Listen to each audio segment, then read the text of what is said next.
ওয়ালাইকুম। ওয়ালাইকুম আসসালাম। কেমন আছেন? ভালোই আছি। আলুর বিষয়ে কিছু বলেন তো।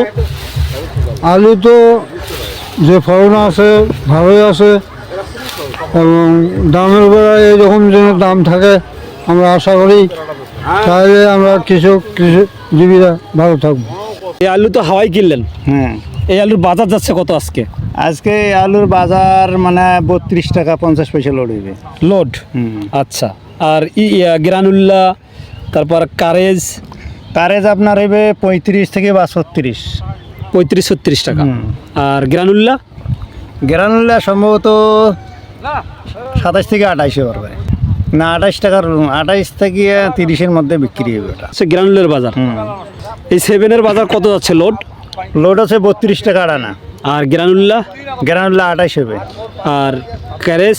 ক্যারেজ হবে 36। আর কোনো আলু আছে কি? না, আপনাদের রংপুরে আর কোনো আলু উঠাচ্ছে না স্টিক? বর্তমান আর কোনো আলু উঠাইতেছে না। স্টিক যা ঝাড়ি ঝুড়ি উঠতেছে ওটা বাজার বর্তমান নির্ধারিত নাই। আচ্ছা আচ্ছা।